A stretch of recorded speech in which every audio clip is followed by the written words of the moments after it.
This week on the Schmoedown, we look at the fallout from round 2 of the Ultimate Team Schmoedown. We chat. Oh my god, I said this week on the Schmoedown. Damn it.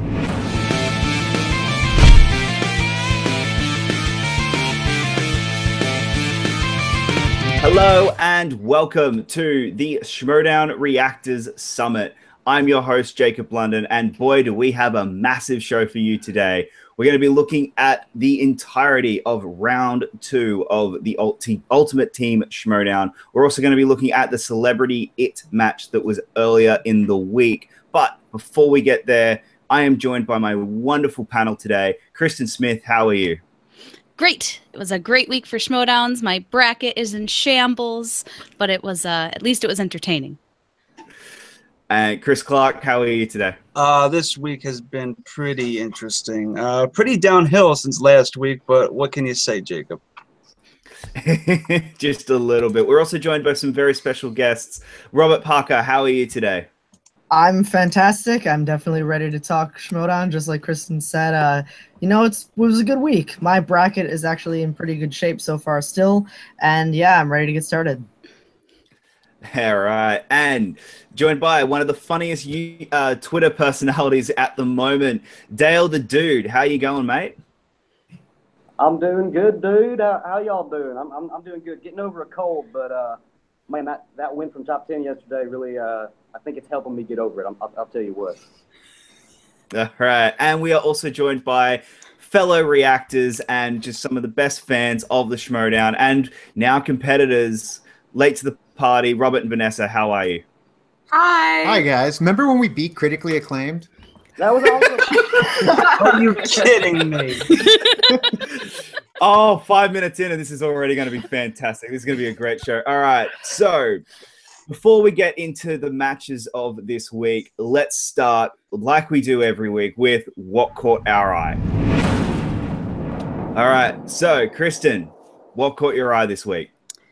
All right, so one of my favorite teams, top 10, broke the points record. That's pretty dope.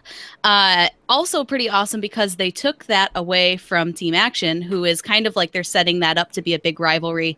And I think that's awesome because it's kind of deepening that rivalry where before it was just them crashing each other's interviews. They were going back and forth on Twitter and Facebook. Now they have like a reason to have kind of a grudge match. And I think that's going to be awesome. It's also great because they're actually going to fight like real soon instead of further down the line. So I'm really enjoying the storyline and I'm really, really looking forward to this match. Yeah, exactly. I mean, look, next week's going to be a bit of a barn burner. Robert, what caught your eye this week? Yeah, so unfortunately, one of my favorite teams, Team Trek, ended up losing to said Team Action. But in Trek's post-match interview, they had a lot to say about their future, especially in the singles. So both of them have a chance to compete in the singles tournament coming up. They're both in the 5-way. And, compared to the other people who've been announced for that match, which are Dewberry and RMB, and then one other unannounced person, depending on who that other person is, I could definitely see either of those two people, either Mance or Inman, taking that last spot. And I could see them having a great run in the singles tournament, especially Mance. I mean, if Mance wins, we get Mance Roca 3, and that's something I want to see. Yeah, look, that free-for-all is going to be a very interesting Fatal 5-way, and there's a lot of potential matchups in that. But Chris Clark, Robert's response there might not have felt the best, but what are you thinking? What caught your eye this week? Well, we're graced by the presence of Late to the Party, and because of them, Critically Acclaimed and Blofeld's Cat now have the same record. Thank you, guys. Thank you, Robert and Vanessa, from the bottom of my heart. Look, guys. If I can just tell, Kristen is going to put those two together, since they both have the same record. Them going head to head. That match is probably going to be the greatest match ever in the history of the Schmoedown. All right. And Dale, what caught your eye this week? Oh man, I mean, I got my eye on my dude, John the Outlaw Roca, dude. I've been noticing something, especially this past week, especially with the team tournament. about the Outlaw, dude. We're seeing a new Outlaw. We're seeing an Outlaw that we ain't never seen, previously. This is a dude, he's more relaxed. He's more focused, I think, on the Schmoedown as a contender. We just see him a bit more mellowed out. He ain't crashing interviews in the same old fashion that we used to see him. Hell, him and MI5 are like friends now. What's going on there? And I think it all goes back to the loss to Dan Murrell for the belt in the singles tournament, man. I think it really does. I think it humbled him. I don't mean to disrespect him at all, but I really think it did. I think it made him think harder. We're seeing an Outlaw who's not as concerned with talking about being the best. He's just concerned about being the best. And so we're seeing a more focused Outlaw, and I can't wait to see what happens. Yeah, exactly. Look, we are starting to lose some of that outlaw personality that made him the fan favorite that he is. Look, I'm still a massive fan of the guy, but if he can, keep having the performances he had, like he did in the one his last match, we could start seeing a resurgence of the Outlaw. But late to the party, what caught your eye this week? Okay, well, I guess it wasn't really this week. It kind of started last week, but the fact that Nerds Watch kind of fell, and then Ken was saying that he was going to step back, and then here comes Jay offering a spot for Rachel for the Misfits, and then you see online that they had dinner together. So I don't know. Let's see what's going to happen. I'm kind of interested to see if she'll take it or not, because I know that a lot of people have been saying that Rachel and Clark would be such a good matchup too, and I totally agree. I think that they would be an awesome team. But if she says yes to Misfits, that can be a total 180. Yeah, definitely a different turn. And that's the thing, is that's what happened this week, was that dinner picture that Jay Washington posted.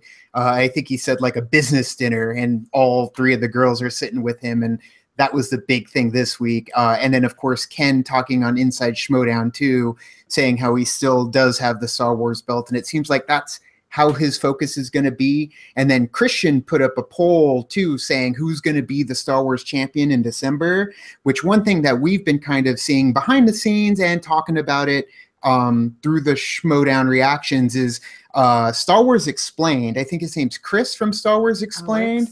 Alex, that's what it is. Alex, I think it's going to initiate a battle between Ken and the Star Wars belt, because this guy knows Star Wars, but it seems like Ken has definitely, just this week alone, has kind of already moved past Nerds Watch, and we're starting to see Rachel go a different way, whether it's going to be with Clark or the Misfits. But that had a lot of developments this week, we felt. Yes, very true. What caught my eye this week was that Christian seemed to kept saying a lot during the Blofeld's Cat and Top 10 match that Grace Hancock was seeming more and more like a manager. Are we getting a hint at maybe Dagnito being required to step away from the Lion's Den? Are we getting a hint at that? Are we getting a hint at, Dagnito's no longer part of the Lion's Den because he's off doing another job, and so Grace Hancock's stepping up? Possibly. Look, I hope not. I don't want to see Dagnito take over the Schmoedown. I really don't want to see that at all, because it will be in shambles. But it's starting to look a bit more legitimate. But before we get into the round 2 of the Ultimate Schmoedown this week, let's of course talk about the first match we got on Monday, which was the IT Special Free for All. Guys, this was an awesome match. If you have not watched it yet, make sure you go check it out. It was fantastic. It was a lot of fun. Robert Parker, what were your thoughts on the IT celebrity match? I loved that match a lot. A lot of people, or maybe not a lot, some people have problems with celebrity matches. I don't at all. I have enjoyed every single one that they've put up. A lot of people will say that they give the celebrities slightly easier questions sometimes here and there, and I thought that was not true at all for Monday's match. A lot of these questions were just as hard as normal Schmoedown matches, and that's what I want to see, to really test celebrities. I mean, these were kids too, and they were knocking out of the park. I loved how they did it free-for-all style with new people coming in as one was eliminated, and I just loved the format. The whole match was a ton of fun. Yeah, what I loved about this match was that when we were all getting ready to do our reaction for, and also do our to do the questions for the MTS Fan Reaction League, we were all assuming, oh, we'll all get easy points because these are going to be easy questions, just because, you know, they don't want these matches to look bad for the kids. They weren't easy questions, and I don't think I actually did as well as I was really planning on doing it. But look, I haven't laughed as hard in a Schmoedown in a while. I had a smile on my face the entire time. If it wasn't such a fantastic movie, I probably would have said that this was the best thing that came out of it. But you know, it was one of the best movies of the year. So I absolutely adored this match. Robert, Vanessa, what did you guys think of this match? Oh, it's so cute. I just loved all the kids just coming out and just having a good time and enjoying themselves.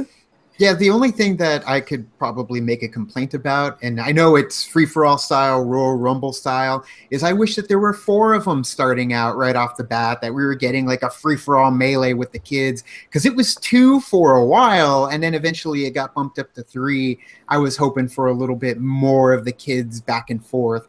But all in all, it was fun. Like you guys said, the questions were definitely Schmoedown level of questions.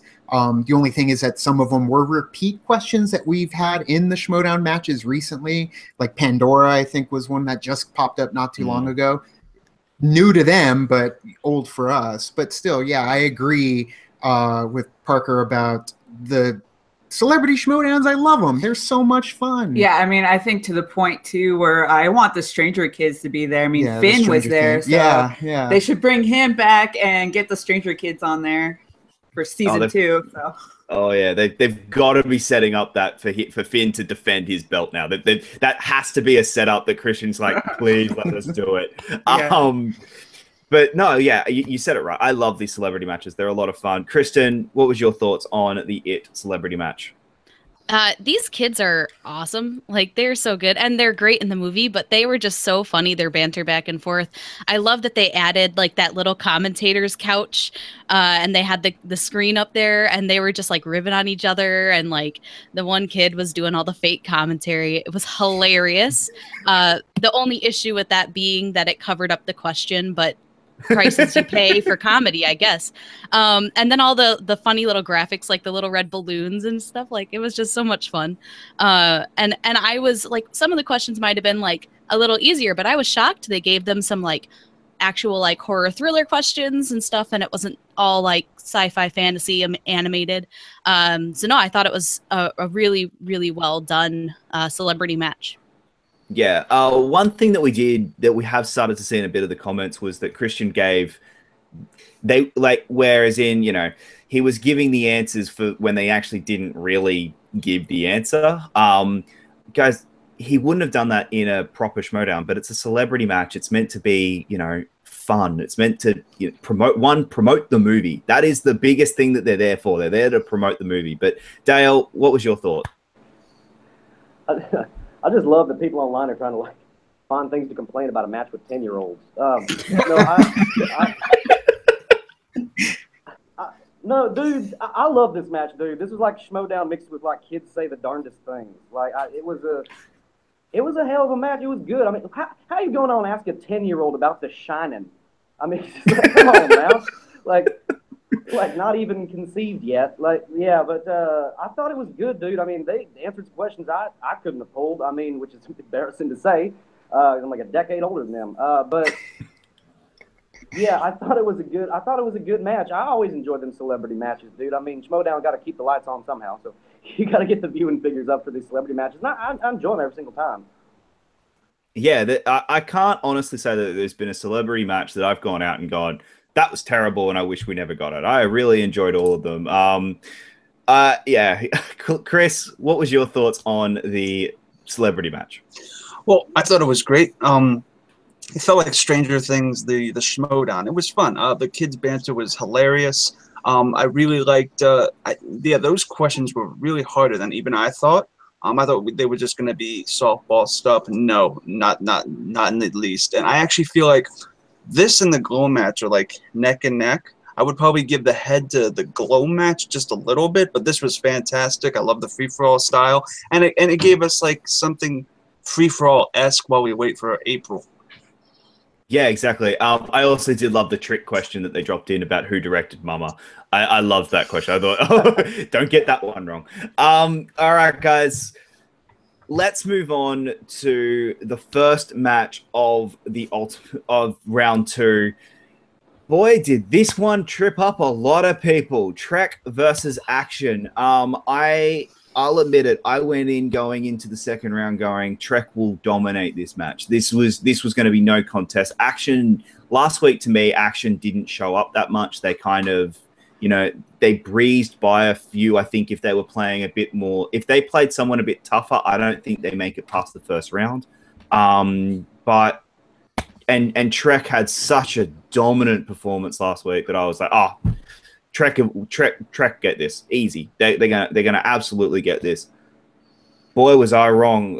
Mance had a terrible game. Mance just and not like being respectful. He wasn't terrible, but he wasn't the Mance that we've had the last 3 games he's played, and that hurt. But Robert, you're saying Trek is one of your favorite teams. How did this one go? Yeah, Trek is definitely one of my favorite teams. It was a little bit disappointing to see them lose to Action. I mean, I like Team Action, but especially after the dominant performance that Trek had last week, I thought they were gonna bring it again and just walk through Trek. If you rewatch that match, you'll find that in round 3, if they had switched the order of who answered the questions, they would have gotten both the 2 and the 3-pointer right instead of them both wrong. So that's just something to note is sometimes that round 3 strategy messes you up, and it did for Trek this week. And unfortunately, they lost to Action. I mean, there's not much more you can say to that, but I think they'll both bounce back well. Trek is a team where if the rules back when they challenged the Patriots were the way that they are now, in my opinion, Trek is our champions right now. So I don't think it's fair to count them out at all, but I hope to see them again soon. I definitely think we will be seeing them again very soon, and we will definitely, I mean, look, the rest of the year has been kind of already shown that this is kind of the end of the team matches for a bit. We're probably not going to get another, regular season of team matches until December minimum, because we've just got so many singles matches coming up with the Ultimate Singles Tournament. But Robert and Vanessa, what were your thoughts on Trek versus Team Action? I think that Action got into their head. That was one of the things with the banter at the beginning. You could see that Mance was getting all into what they were saying. And even in our reaction, if you see, we're like, Mance, don't give into what they're saying because they can get into your head. And that's one of the things that they've said before, that once Mance is kind of off track a little bit, then he kind of sways. And a lot of people are saying that Inman and Mance would have gotten their respected 3rd round questions had they just switched. I say, I don't know if Inman would have gotten that Aladdin question, because even Vanessa, Ashley, Tim, myself, we are all... I overthought it. Correct. And that's the thing is, I don't think Inman would have gotten that 3-pointer because I don't know if he would have immediately gone to that second wish answer, because that was a hard question that would have taken a little bit more thinking. And I just don't know, the way Inman has gotten kind of caught up before and trying to, he seems to give up a little bit if it requires too much thought. He just shuts the door, and instead of coming up with an answer, he'll even just say, I don't know, I don't have an answer, when it was you could have just picked a name or a number. Granted, we've done that before too. But I just don't think he would have scored that round. I think this was Team Actions all the way through. Yeah, definitely. Look, you saw it in their faces. They just wasn't. The Team Trek just sadly didn't turn up today. Dale, What were your thoughts? I mean, it comes down to one sentence. You missed all 3 questions. That's what it was. I mean, that round 3 just took them out right off the bat. I mean, you're right. I mean, a lot of people are saying, oh, well, one of them knew it and the other one didn't, and if they would have switched, they would have gotten it right. But I mean, but that ain't the rules. I mean, you got to pick who's going to answer the 2, who's going to answer the 3. And in the words of the old guy at the end of Indiana Jones and the Last Crusade, you chose poorly. So, Yeah. I mean,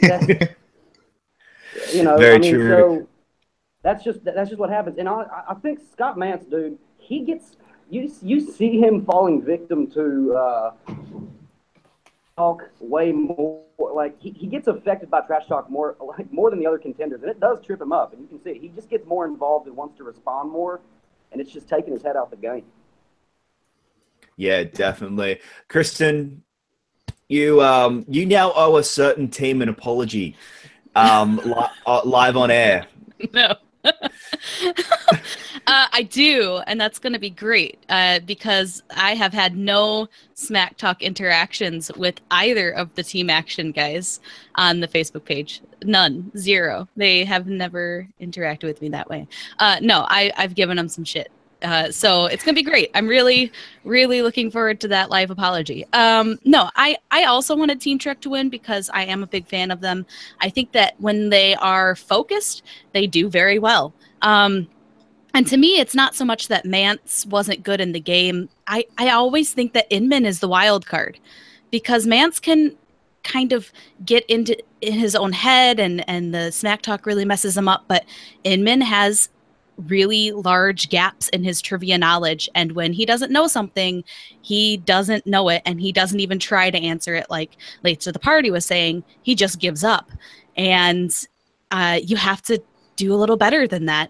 And so I just think that as a team, they work well together when all the situations are correct. And I just was kind of hoping that all the situations would be correct. But yeah, it kind of broke my heart a little bit when they lost, and oh well. Yeah. Always next time.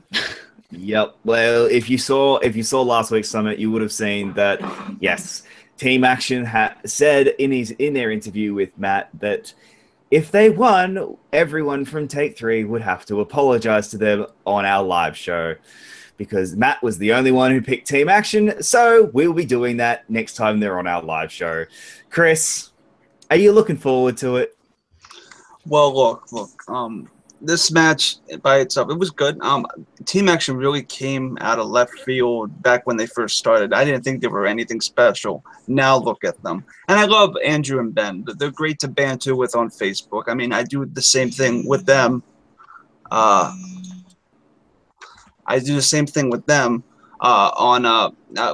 Late to the Party on Facebook and Twitter. It's fun. They're great guys. They deserve this. And moving forward, I actually think that we might have the future Ultimate Schmoedown champions on our hands.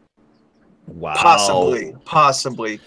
I haven't decided who I'm rooting for between them and Above the Line.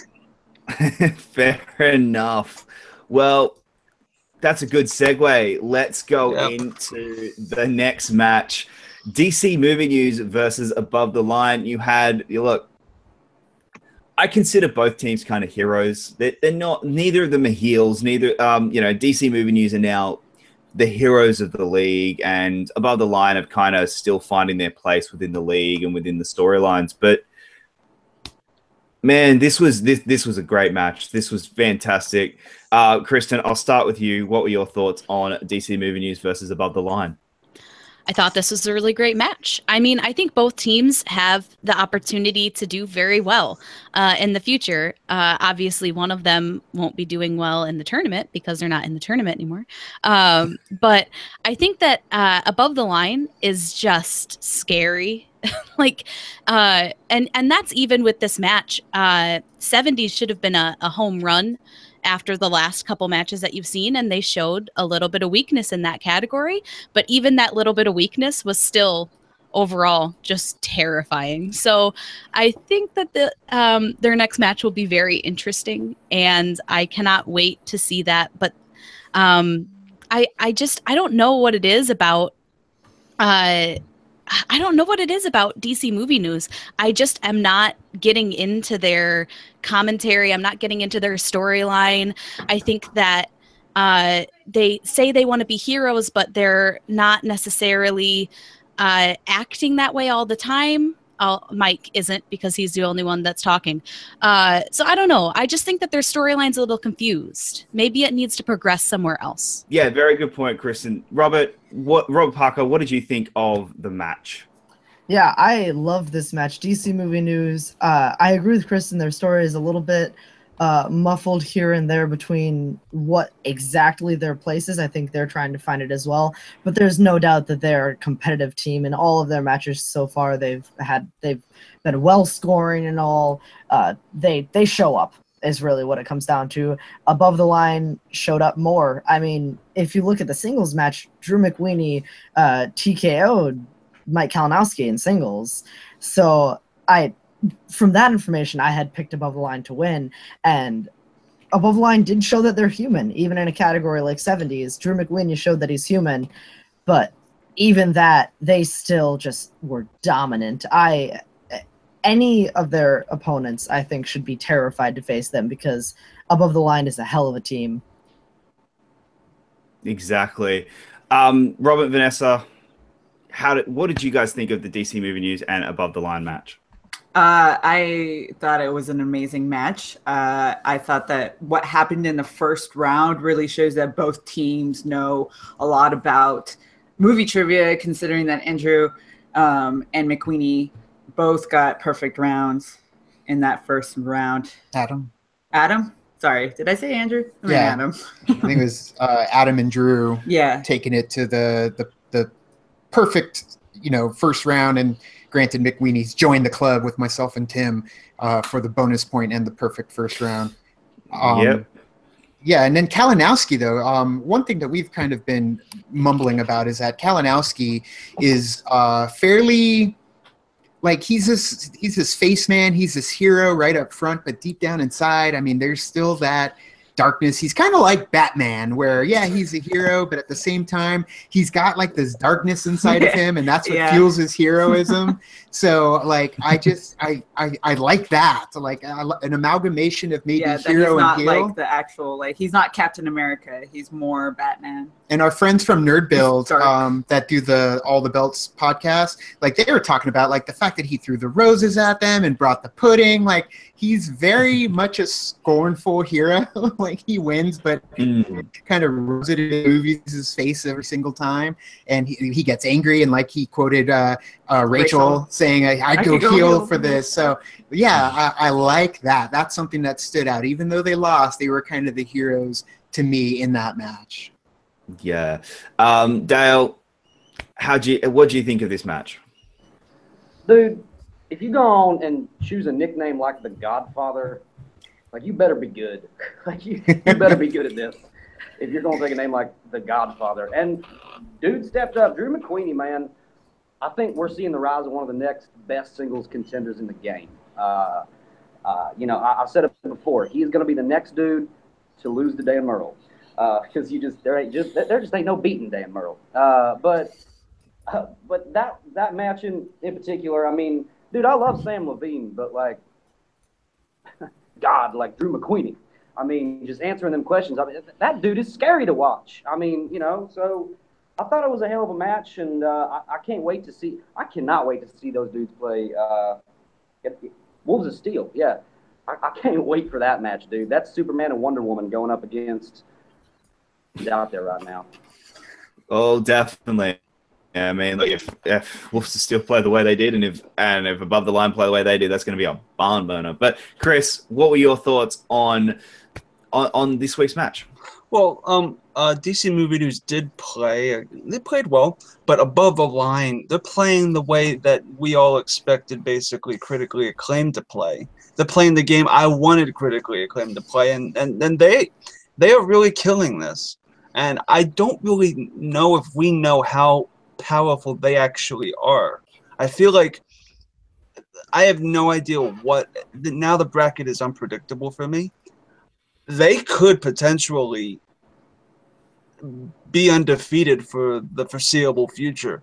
Drew McQueenie has been really good, and Sam Levine evens out his flaws, and Drew has very few flaws that have been exploited in the past. So they're scary, they're tough, great match, and I can't wait for their future. I'm still waiting. Look, every team has to lose at least once. Patriots are the exception to the rule. They are the exception. They are not the rule. Every team's got to lose once, and I'm waiting for when Above the Line do have their first loss. But again, yeah, this match was incredible. I mean, look, this was the second match in a row where it was, it was a TKO. They didn't get to answer any of their final round questions, and it was harsh. It sucked to watch, but look, Above the Line played wonderfully, and they are going to be a force to be reckoned with next week against Wolves of Steel. But we do have to get to the Wolves of Steel versus our friends here late to the party. Yeah, guys, do you just want to talk about it? Just let us know what session. Yeah, like let's all have a love in and just talk about what happened. Like, I mean, well, I'm not as heartbroken about it as Robert is, so he could talk first. Yeah, so it definitely was more of a crushing thing for me. Like, Vanessa was all giggly and happy and hugging Wolves of Steel after. Like, if you noticed in the match, when Riley got his perfect round, I was cheering so hard for him. I was like, yes, he got a perfect round. And then I was like, oh wait, I'm not supposed to cheer. I'm supposed to, yeah. But so it was definitely something that we were happy. It was a situation where we would be happy if we won or lost. It didn't matter. But what happened was the performance on my side, where it's just those situations where that the answer, but that brain fog ends up taking over. And it's funny because I'm a big advocate on our channel about don't drink and Schmoedown. I learned that early on because it does add this haze to my thought process that it just doesn't work for me when I'm trying to pull these answers. I've missed some really easy questions because of it. And you know what? 3 hours of sleep. We did a reaction the night before, and we made the decision not to. And then against our better judgment, we did it. 3 hours of sleep, a 7.5-hour drive later. That was brain fog was thick. Our friends from Geek House were practicing with us before the match, and I could not get the simplest of answers. And combine that with the wheel, which all four of us stood in front of that wheel looking at it, myself, Vanessa, Riley, and Clark, and we flat out said all of us were racing to comic book movies because that was the only appealing slice on that wheel. And we even said whoever gets the comic book movies was probably going to take the game at that point, because that was the only one we felt very confident about, and that's how it played out. And not to mention Riley killed it in that game. And Clark. Yeah, both of them. I mean, Clark only missed one in the first round, so they would have gotten perfect rounds, both of them, had she not missed the first question. So they were just on fire the whole time. And just missing, the only thing that disappoints me is missing Felicity Jones. I had her in my head when I was thinking it. I was like, what is her name? And I was just like, no, I know who she is, but I just could not think of her name. But I was more heartbroken out of the two, just because I felt like I failed everybody. I felt like Alfred at the end of Dark Knight Rises. I failed you. You trusted me, and I failed you. And that's honestly, though, the support from you guys and everybody else, it definitely helped. Yeah. Well, look, I love that you have Demolition Man in the background. So just to, show that to Clark, and just to remind you. So remind you of the good times. It's my birthday present. My birthday's 9/11. Vanessa got this for me today, actually, to remind me. So so I love that was there. I've been looking at it through half of the video and just been like, oh my god, that is amazing. But I didn't notice it was back there. It's this was a tough match, but guys, Wolves of Steel. This is the Wolves of Steel that we thought we were going to get after the decision, and this is the best Riley has ever played in a team match. This is the best Clark has ever played in a team match. This was insane, and it scared me at how if Wolves of Steel had played like this in every single one of their matches, they would be Patriots right now. Patriots would not be the team that the Patriots are. It would be Wolves of Steel, and it would be no one is touching Wolves of Steel. But Kristen, how'd you pull up after late to the party versus Wolves of Steel? I mean, that's hard because they're teams I both like, and not just saying that because one of the teams is here. I mean, they're teams that are people that I respect, and it's hard to see one of them lose. But it's nice to see Wolves of Steel win by just, I mean, round 2, 29 points. Amazing. Like, that has never happened before. I don't know that it can ever happen again. Like, that is just like the perfect amount of points almost in round 1 for both players, and almost getting 100% on the questions in round 2 because they only had to go to multiple choice once. Like, that is insane. And who knows what they would have done in round 3. It could have gone either way. But I mean, that's just incredible. And it breaks my heart that Felicity Jones thing, because I was doing the same thing as you guys were, where I was just like, what is her name? I know who she is. And like right at the last second, I remembered it. But I was looking at you guys, and I was just like, she knows it. She knows it. Please get it. And yeah, it was heartbreaking to see you guys go down that way. But at the same time, Wolves of Steel is such an awesome team. It's great to see them just show that they can be a dominating force in this league. And I'm always rooting for the heroes. So Wolves of Steel, I hope they play real well in their next match. Yeah, Dale, what'd you think? Oh, dude, this match was a slaughter. No, I'm just kidding. I'm just messing around.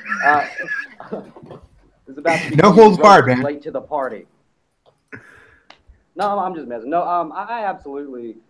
I mean, yeah, like you said, it was terrible to see you guys go down, in that fashion. But I mean, dude, when life closes one door, just open the door back up. It's a door. That's how they work. So like you're going to be fine. Like, and you're going to be back in the future. I guarantee. We're going to see a lot more of you. I think one of my favorite, parts of the whole match was just the respect between both teams. I mean, the respect that you could see Wolves of the Steel had for y'all and that y'all had for them. I mean, it was heartwarming, dude. It was the definition of sportsmanship, and I dig that, dude. I mean, that's why Team Action just rubs me the wrong way. I mean, these dudes are disrespectful dudes.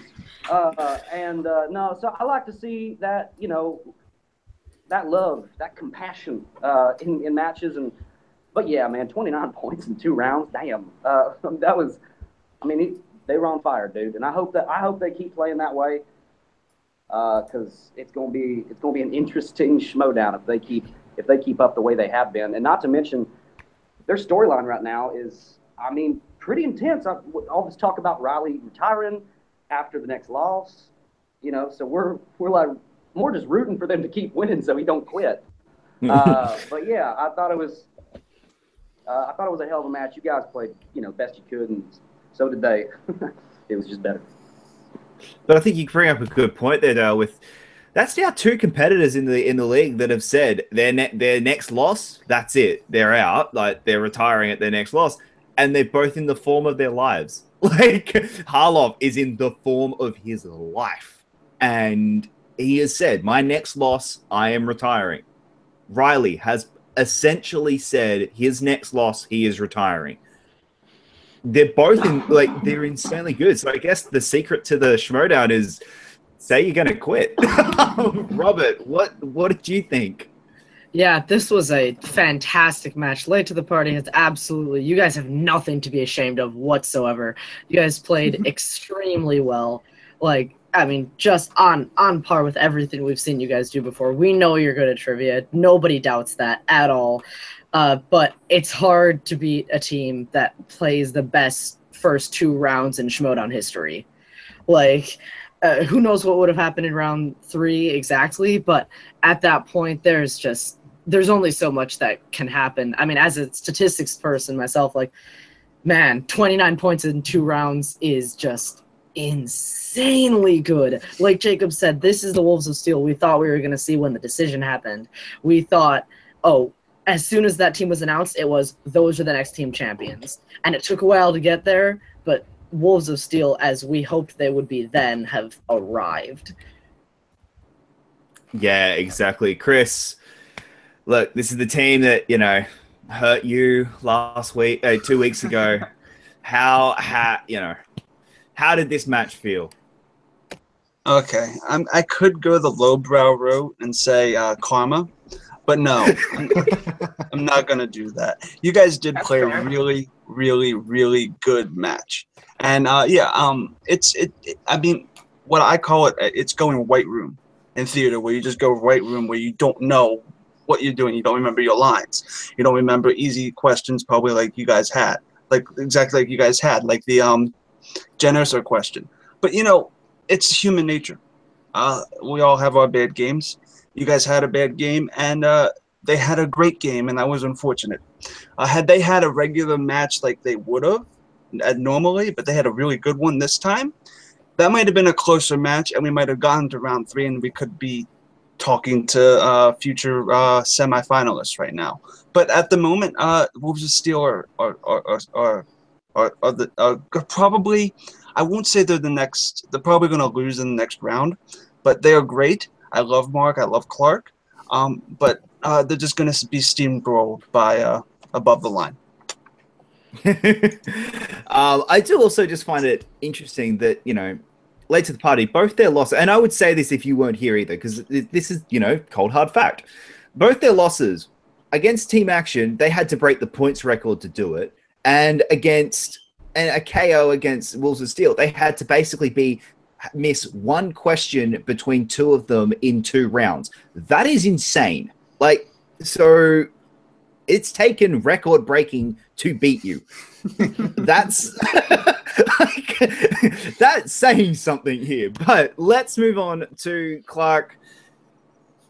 I don't know what one hurt more. I think Late to the Party kind of hurt you more because that was unexpected, but this match, Blofeld's Cat versus Top 10, how did you pull up after that one yesterday?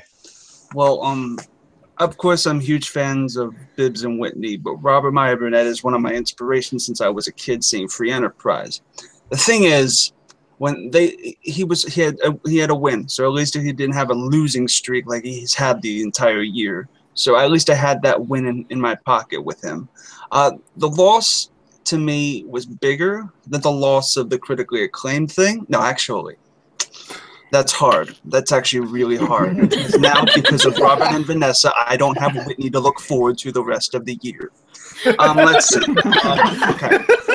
I hated both. I'm miserable. Both Fridays sucked ass. I just have to say that this match, it was great, it was awesome, and I'm fucking pissed. So back to Dale, follow that one up. Eat your heart out, dude. I'm over the moon. I mean, come on now. I love the Outlaw, and I love Matt Nost. I love Top 10. All the belts, all the records. They said it. They're doing it. And, I mean, yeah, I got to say, I mean, Robert, man, that great chick, she's starting to, I think she's just female Dagnino. That's all she is. Because Burnett was, like, trying to be nice to him in a post-interview. He's like, well, they played a really good game, credit where credit's due. And then she starts, like, poking the bear, just like, no, get mad. And then he starts talking trash. Like, so I really respect both teams. But come on now, Top 10, you ain't going to take them down. Get on out of here. Kristen, what'd you think? This was such a good match. I mean, I know that the obvious answer is like they beat the points record and all that, but I think just the way that they were interacting between each other, the smack talk was ridiculously awesome. The fact that we got to see this match happen at all is also really great because we got to see kind of the build up from that fallout of the horse people. And then just the fact that Matt Nost is playing so well. And everyone, like before the tournament, was all Matt Nost doesn't know anything and he doesn't belong here and he's holding Roka back. And I've always believed that if Matt Nost shows up and play, like, is focused. He has great matches and he has the potential to be a great player. And you're seeing it in this tournament, and I'm so happy about that. And I'm kind of a late adopter top 10 fan. If you noticed any early comments from me on the MTS page, I was very much not a fan of Roka's personality, but I just talked to him a lot and he wore me down, and now I'm one of their biggest fans. So I'm so excited to see them move on, and I'm really just blown away by their performance in this match. It was so good. Yeah, it was. One thing that I did love, and I think when they were doing the recap of, everything Team Top 10 have gone through, the fallout with Robert Meyer Burnett, all of it, the footage of when Patriots won the belt, and you see Mance run out and laugh at Roka. What a difference 12 months makes. Robert, what was your thoughts on this match? Yeah, I liked this match a lot. I think Andreyko has yet to really show what he can do. I mean, we've seen bits and pieces in team matches and singles and the free-for-all here and there. We've seen a glimpse, but we've never really pulled back the curtain and just let Andreyko go berserk and really show what he can do. I think he is a dangerous competitor. As far as top 10 is concerned, I mean, what can I say? They're a great team. They've been playing fantastic in this tournament. They're one of the best, one of the former champions. But if they win this tournament and end up facing the Patriots, it's going to be very interesting because they've done it twice already. So in the first time they faced the Patriots, I think a lot of people would say that Matt Nose was sort of the weaker link in that match. And the second time, it was Roka. So, right now, like when they broke the points record, we see what happens when they both show up and play at the top of their game. If they play for the rest of the tournament and for the rest of their careers like they did last night, or not last night, but that match, I don't think there's any stopping them. Yeah, exactly. Guys, let's the party. What were your thoughts? Top 10 is back.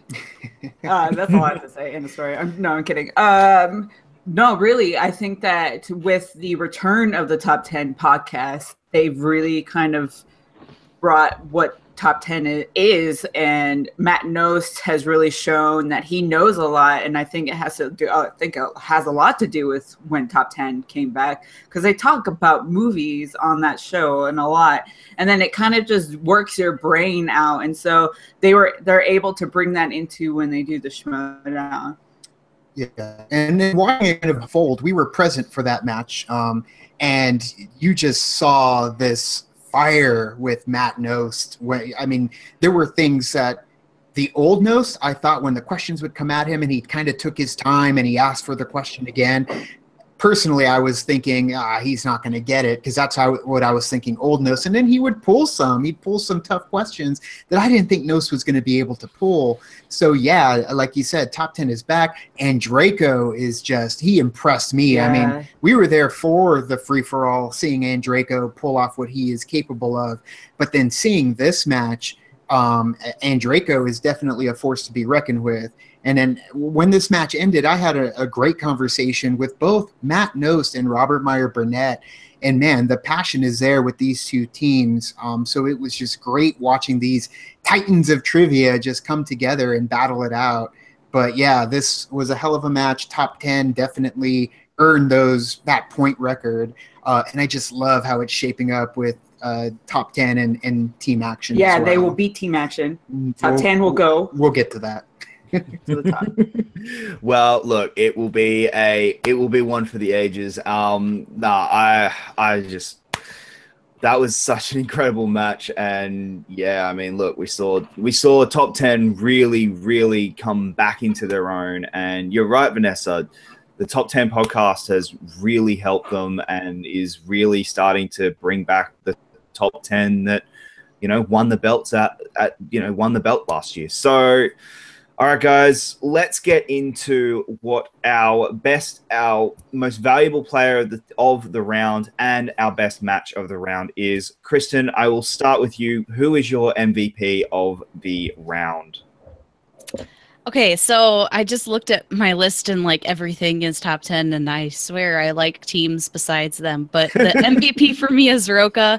I think that he's back in his happy place where he's very focused, and they aren't focusing on all of their theatrics, and it's serving him well. And he had his first perfect match and or perfect round, and he killed it in round 2. So yeah, he's just.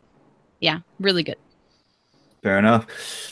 Dale, who's your MVP? Dude, I think MVP as a single player, dude, is going to be Drew McQueenie. I mean, that dude is just a freight train of Schmoedown-ness. I mean, he can't be stopped. So I got to go Drew McQueenie for the MVP. I definitely think even after the team tournament, we have not seen the last of the Godfather. That's for damn sure. Very true. Leads the party. What do you guys? What? Who is your MVP of the round?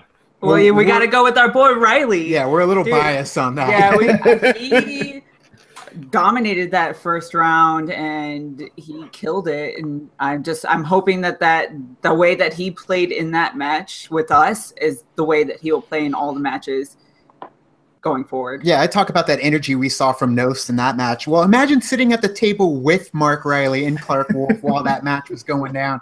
When he pulled that Sam question for the extra point, I thought, well, he's not going to join the club. And then he pulled out Sam for the dog and Lethal Weapon. And so man, like just seeing Riley on fire. And that was like minutes before the match, him telling us that we're going to put him out the pasture and it's over for him. Like, man, he came to play. We were marveled by his performance. So yeah, Mark Riley for sure.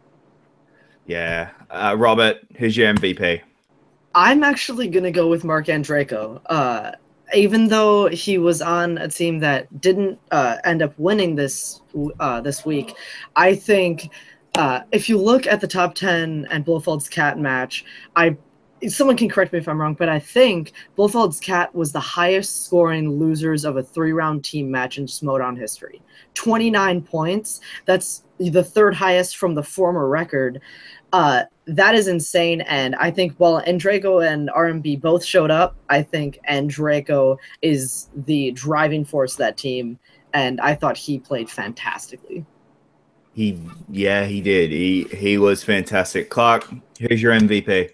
Well, wow, Robert actually stole it, and I didn't expect that. I'm looking between the lines. Okay. I'm actually gonna say Andreyko, but I was also gonna say Drew McQueenie. It's hard, but I'm gonna give the step to Andreyko because he really showed his stuff. And any other week, they would have won. It's just that top 10, they got the points record. So Andreyko killed it. Proves that him and Robert Meyer-Burnett are great together. And he's Andreyko. He killed it, and can't wait to see more.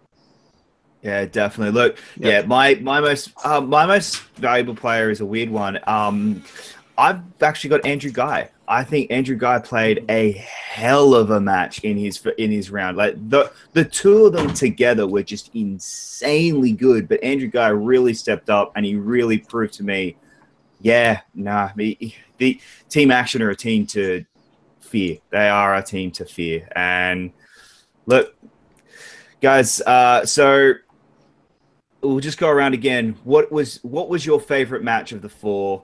Late to the party, what was your favorite match of the 4 to watch? I mean, it might be because we were there, but my favorite match to watch was Top 10s versus Blofeld's Cat.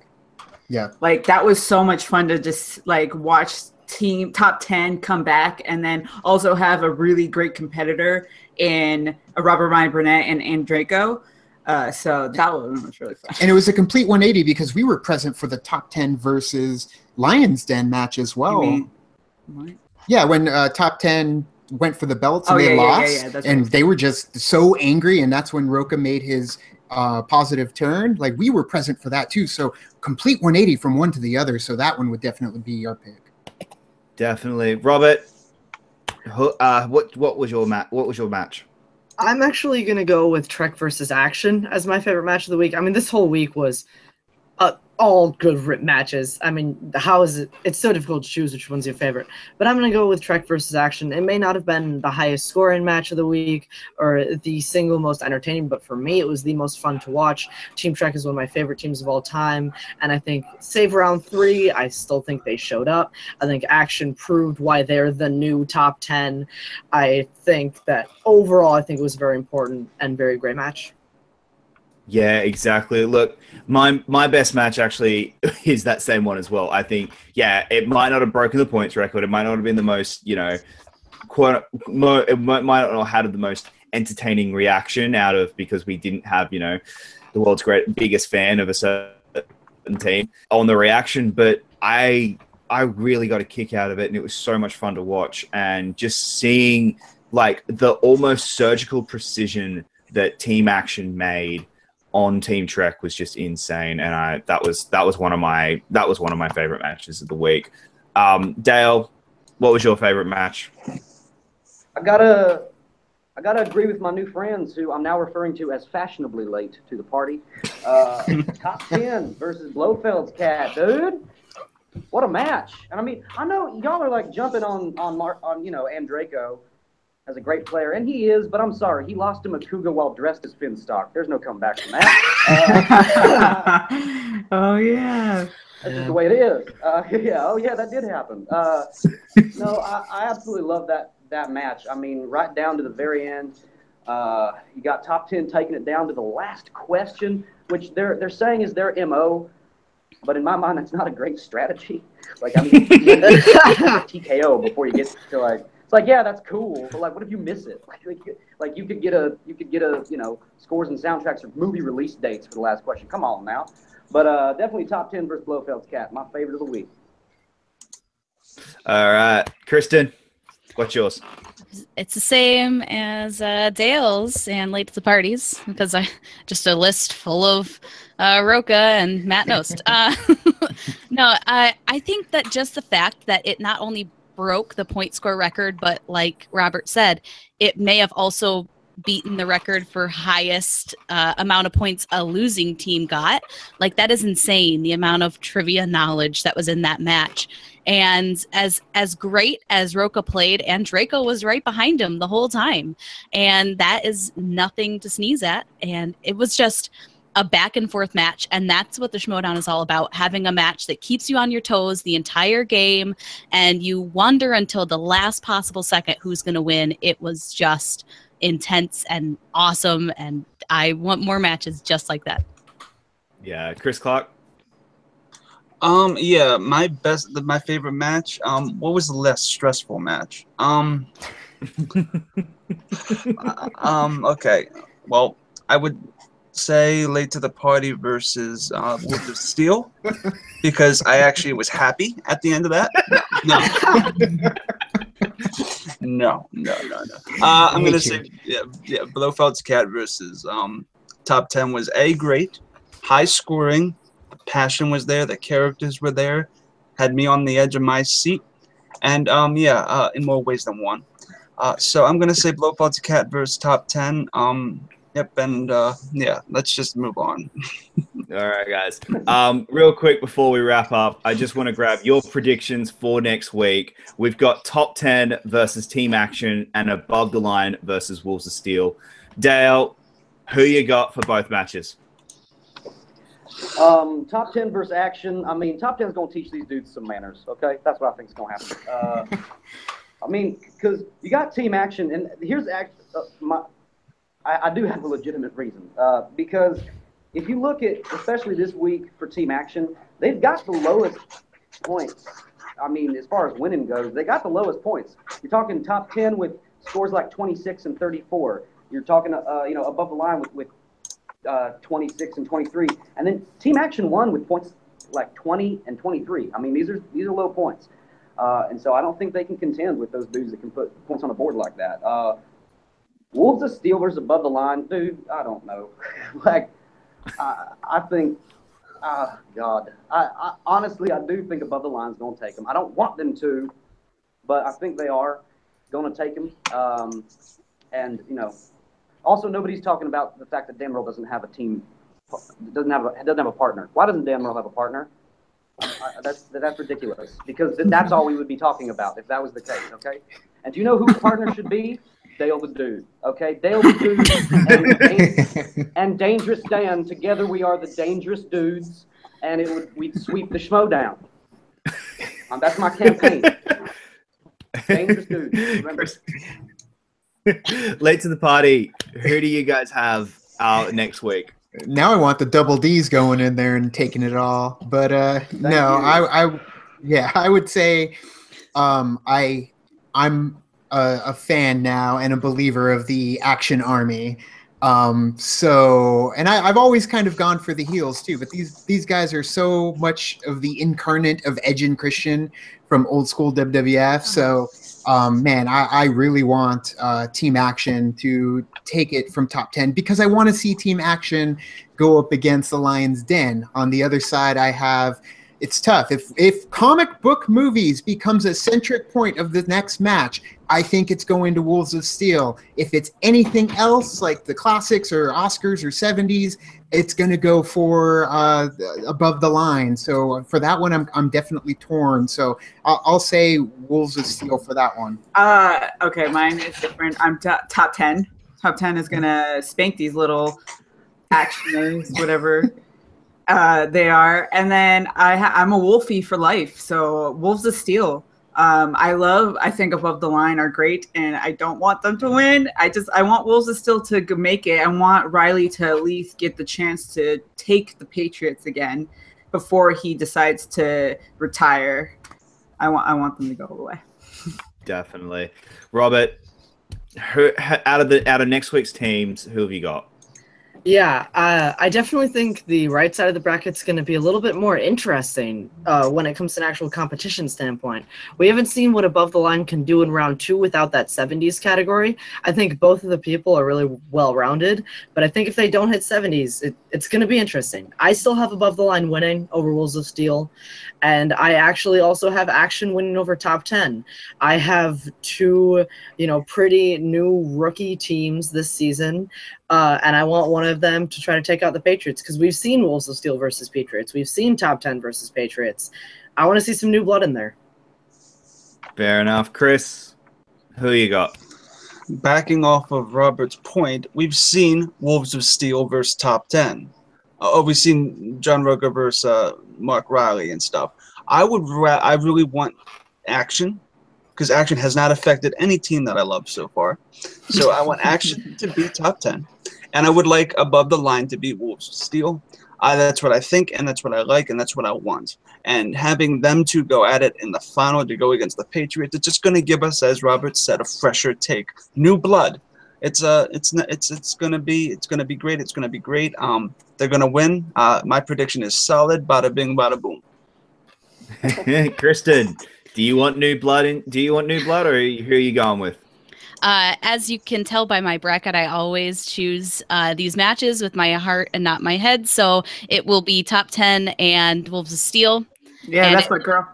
It will be amazing, and it will be like the battle of the veterans, and like they've been around so long, and it'll just be really exciting. And I know that I don't have a good track record right now with calling these matches, but I would like to have a good track record with at least the finals.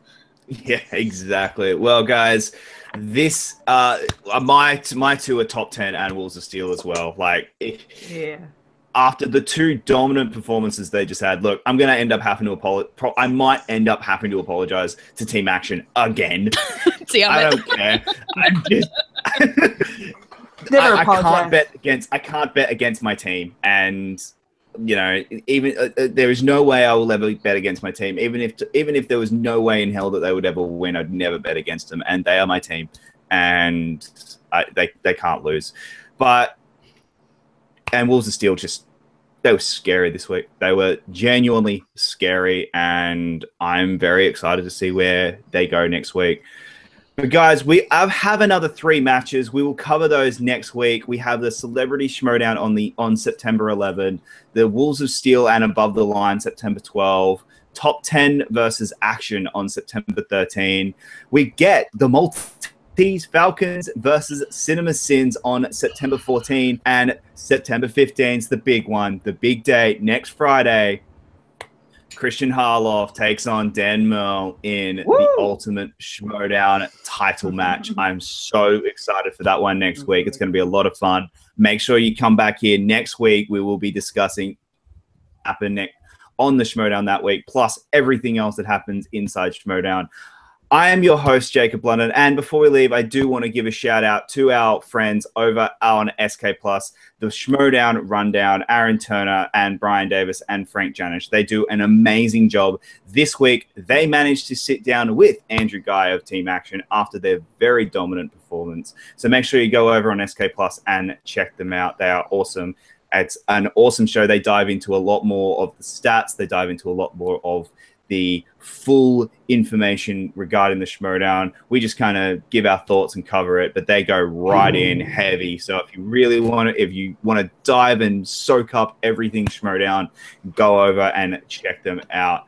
But guys, thank you so much for joining us. Dale, where can they find you online?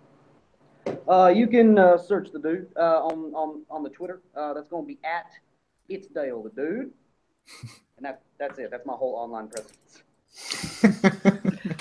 Yeah, Kristen, where are you up to? You can find me Twitter, Instagram, Stardust Smith _K10, the number, not the word, as usual. Robert, where can they find you online? You can find me on Twitter at RBRTPRKN98, on the same handle at the website and app Letterboxd, so you can follow my movie watching. You can catch me here on Take 3 here and there, just kind of filling in where they need spots. And yeah, you can check me out all over the place. Chris, where can we find you online? You can find me on Twitter at ChrisClark8788. Those numbers mean nothing. Or on YouTube at No Man's Land Entertainment. And late to the party, where can they find you online? Late to the party at all the social networking gin joints. Facebook, Twitter, Tumblr, Instagram, Stardust. Yeah. All right, guys. You guys can find me at Jacob Blunden on Twitter, Facebook, everything. Guys, remember, November, the link below, there is a trailer for our Star Wars marathon. We are starting this in November. It's a charity watch along again. Lord of the Rings last weekend went so well. We managed to raise $887 for Make-A-Wish. We're trying to raise money for suicide awareness in this one. Guys, please click attending, watch the trailer, donate whatever you can. We are trying to get $1,000 for this one. But again, I just want to thank everyone who joined us for that last week. It was fantastic. It was such a great event. And let's make the next one even bigger and better. But guys, for everyone here at Take 3, I'm Jacob Blunden. Take care.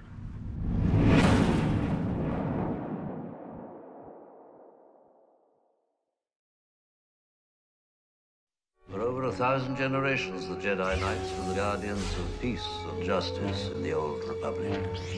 Before the Dark Times. Before the Empire. Feel it. It will guide you. Things you will see. The future, the past, old friends long gone. The Force will be with you. Always. Through the ages, I've seen evil take many forms. The Sith, the Empire, First Order. The dark side of the Force. Their shadows spreading across the galaxy. You must face them. Fight them. I'm not afraid. You will be.